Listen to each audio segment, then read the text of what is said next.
Sebelum melanjutkan, jangan lupa subscribe dulu, terima kasih. Bab 506 Sang Biksu muncul.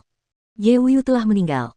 Meskipun jenius perkasa dari sekte tak terkalahkan ini baru saja memulai debutnya, ia langsung dibunuh oleh Jiang Chen. Tidak diragukan lagi, ini sungguh ironis. Ekspresi yang tidak sedap dipandang muncul di wajah Ye Hui, begitu pula rasa takut. Sepupunya adalah Raja Tempur kelas 4, dan ia tidak pernah bermimpi bahwa suatu hari Ye Wuyu akan mati di lautan kacau ini, dibunuh oleh seorang pemuda yang hanya seorang Raja Tempur kelas 1.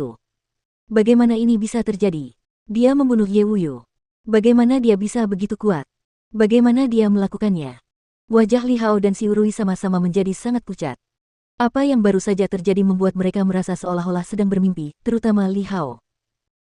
Tidak lama sebelumnya, ketika dia bertemu Jiang Chen untuk pertama kalinya, dia bahkan tidak repot-repot memberi Jiang Chen pandangan kedua, dan hanya memperlakukannya sebagai pembantu biasa yang diundang oleh Tan Lang. Sayang sekali. Di pulau terpencil itu, ketika melihat Ye Wuyu yang telah terpotong menjadi dua, Jiang Chen dalam hati merasa kasihan. Seorang Raja Tempur kelas 4, seorang jenius perkasa dari sekte tak terkalahkan, orang ini pasti memiliki banyak harta karun. Namun sayangnya, semua harta karun itu telah lenyap setelah kematian Ye Wuyu. Jiang Chen tidak yakin untuk mengendalikan Laut Qi Ye Wuyu sebelum membunuhnya, merampas harta karunnya. Dengan kultivasi Raja Tempur kelas 1, dia telah membunuh Raja Tempur kelas 4 ini menggunakan strategi cemerlang dan serangan diam-diam, tetapi dia tidak memiliki peluang untuk mengendalikan Laut Qi Ye Wuyu. Setelah itu, Jiang Chen mengangkat kepalanya dan melirik Ling Yi di langit, yang kini memasang ekspresi tak sedap dipandang. Kemudian, dengan suara lantang ia berkata, "Taipan Istana Asura, apakah kau melihat apa yang baru saja terjadi? Ini adalah akibat dari tindakanmu. Aku sarankan kau keluar dari sini." Provokasi Jiang Chen menyebabkan ekspresi Ling Yi menjadi semakin tidak sedap dipandang. Pada saat yang sama, ekspresi marah muncul di wajahnya. Dia adalah seorang pria dengan status tinggi, Taipan ke-8 Istana Asura. Kemanapun dia pergi, dia akan menjadi orang yang paling dihormati. Tidak sekalipun dalam hidupnya ada orang yang mempermalukannya seperti ini. Jiang Chen, jangan berpikir kau bisa mengalahkanku setelah membunuh Ye Wuyu. Dengan cara apapun, aku akan membunuh biksu itu hari ini.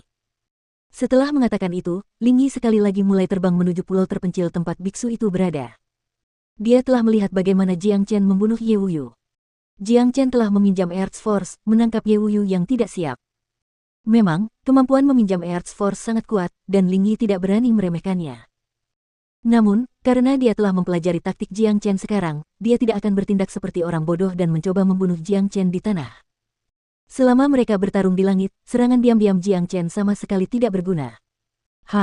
Jiang Chen mendengus dingin. Tubuhnya bergoyang, dan dia melesat ke langit sekali lagi, menghalangi jalan Ling Yi. Karena Ling Yi sekarang tahu tentang rahasia penjara bumi, sepertinya satu-satunya cara yang tersisa untuk melawannya adalah berhadapan langsung. Apapun yang terjadi, dia harus melindungi biksu itu. Oleh karena itu, pertarungan sengit kembali terjadi antara kedua pria itu. Beberapa menit kemudian, dua kelompok lainnya tiba.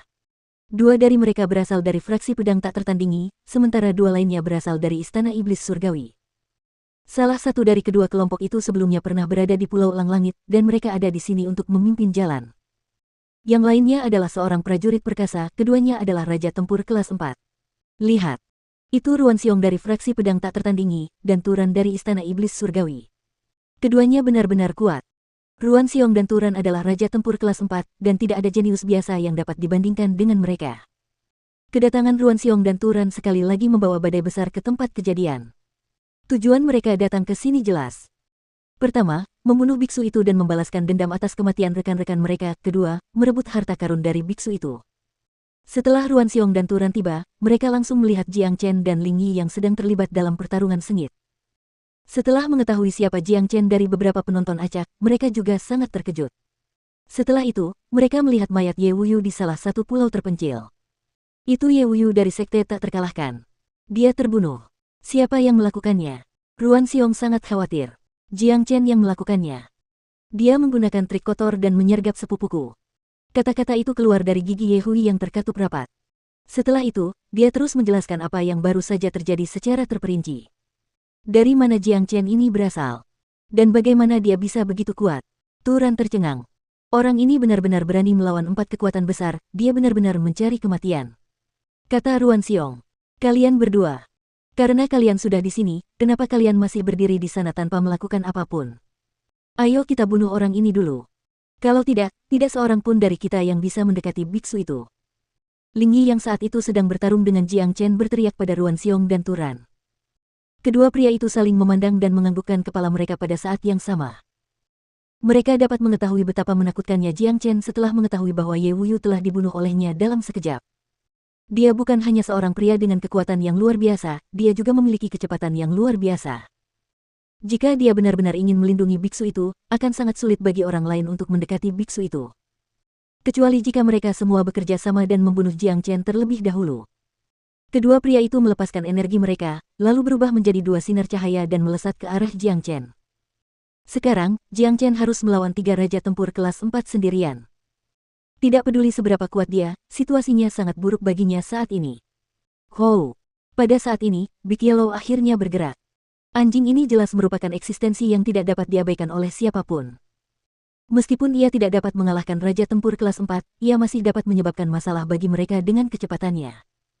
Tanduk naga terlihat sebagian di atas kepala Big Yellow, dan kilatan petir terlihat berkelap-kelip di sekitarnya. Itu pertanda bahwa dia siap menyerang kapan saja. Astaga, plus. Sepasang sayap bercahaya membentang di punggung Big Yellow. Dalam sepersekian detik, dia menghalangi jalan Ruan Xiong. Dari mana anjing ini datang? Pergilah. Tanpa berkata apa-apa lagi, Ruan Xiong segera melambaikan tangannya dan menamparkan ke arah Big Yellow. Kakak, panggil aku kakek dan aku akan pergi. Big Yellow tertawa riang. Sebuah lingkaran cahaya yang belum pernah terlihat sebelumnya muncul dari kepalanya saat ia menghantam Ruan Xiong. Bam! Big Yellow tidak sebanding dengan serangan Ruan Xiong, dan karena itu ia ditampar. Namun, karena tubuhnya sangat kuat, ia seperti kecoa yang tidak terkalahkan. Setelah ditampar, ia hanya berbalik dan menyerang Ruan Xiong sekali lagi. Di sisi lain, setelah Turan bergabung dalam pertarungan melawan Jiang Chen langsung berada dalam posisi yang tidak menguntungkan. Memegang pedang suci surgawi di satu tangan, dan bergerak dengan keterampilan spatial C++, ia berulang kali melesat di antara Ling Yi dan Turan. Situasinya tampak sangat berbahaya. Namun, bagi mereka yang memiliki sepasang mata yang jeli, mereka menyadari bahwa bahkan dengan kekuatan gabungan dari kedua pria itu, tidak mudah bagi mereka untuk mengalahkan Jiang Chen. Pertarungan semakin sengit dari menit ke menit. Jiang Chen dan Big Yellow telah bekerja sama untuk melawan 3 raja tempur kelas 4. Itu adalah pemandangan yang kacau. Namun, saat pertarungan berlangsung, keduanya berada dalam situasi yang buruk, yang tampaknya tidak menjanjikan. Ayo, kita akan bekerja sama dan memasuki pulau terpencil itu. Mari kita bunuh biksu itu bersama-sama terlebih dahulu. Mengenai harta karun itu, kita akan membicarakannya nanti. Ye Hui mengusulkan kepada Xiu Rui dan yang lainnya. Dia menggertakkan giginya dengan marah. Sepupunya telah terbunuh, dan itu merupakan kerugian besar bagi sekte tak terkalahkan. Meskipun dia tidak dapat membunuh Jiang Chen, dia masih dapat membunuh biksu itu. Dengan begitu, dia akan dapat melampiaskan kebencian yang bergolak dalam benaknya. Di matanya, Jiang Chen dan biksu itu adalah bagian dari tim yang sama. Baiklah. Meskipun biksu itu adalah Raja Tempur kelas 3, dia berada di saat yang paling kritis dalam penyerapan harta karunnya. Begitu dia terganggu oleh kita, dia pasti akan menderita penyimpangan Qi. Xiu Rui berkata dengan dingin. Dalam sekejap, kelima pria itu mencapai kesepakatan. Mereka segera mulai terbang menuju pulau terpencil itu. Pada saat ini, Jiang Chen dan Big Yellow tidak punya waktu atau tenaga untuk memikirkan keselamatan biksu itu. Jadi, mereka hanya bisa melihat tanpa daya saat kelima pria itu melangkah ke pulau terpencil itu. Namun tiba-tiba, suara teriakan melengking dari dekat terdengar. Tak lama kemudian, semua orang dapat melihat seekor elang tempur hitam muncul dari udara tipis, langsung menghalangi jalan Li Hao, Xiu Rui, dan beberapa orang lainnya. Dia tidak terlalu peduli dengan Ye Hui dan 2 orang lainnya, tetapi matanya berkedip dengan ekspresi kejam saat dia menatap Li Hao dan Xiu Rui. Tuan Pulau Heaven Hawk, Li Hao dan Xiu Rui sama-sama berteriak kaget. Mereka tidak pernah menyangka akan bertemu dengan penguasa Pulau Heaven Hawk di tempat ini. Ketika mereka merasakan niat membunuh yang dingin terpancar dari penguasa Pulau Heaven Hawk, hati mereka dipenuhi rasa takut. Ketika mereka mengingat dendam antara penguasa pulau dan taipan besar mereka, selama mereka bukan orang bodoh, mereka akan tahu mengapa dia muncul saat ini. Dia adalah pria yang tidak memikirkan hidup dan mati, dan telah mengabdikan seluruh hidupnya untuk balas dendam. Selama dia memiliki kesempatan untuk membunuh orang-orang dari Istana Asura, dia akan muncul tanpa ragu-ragu. Para jenius dari Istana Asura, saatnya kalian mati. Tanpa berkata apa-apa lagi, Zhuang Fan mengangkat pedang di tangannya dan menebas Li Hao. Dia sebenarnya telah bersembunyi cukup lama, dan telah menyaksikan seluruh pertempuran itu. Pendapatnya tentang Jiang Chen berubah total setelah melihat pertarungannya melawan Ling Yi. Sekarang, saat kesempatan telah tiba, dia segera menampakkan diri dan ingin membunuh Li Hao dan Xiu Rui. Tidak mungkin Li Hao bisa menandingi Zhuang Fan yang sedang marah besar. Selain itu, dia juga terkejut, salah satu lengannya langsung terpotong, menyebabkan dia menjerit kesakitan. Situasi langsung menjadi lebih hidup. Kedatangan Zhuang Fan bagaikan katalisator, yang menyebabkan konflik meningkat ke tingkat yang lebih tinggi. Beberapa kelompok pria saling bertarung, beberapa karena berbagai alasan. Hal ini benar-benar menimbulkan kekacauan yang hampir tidak terlihat pada hari-hari biasa.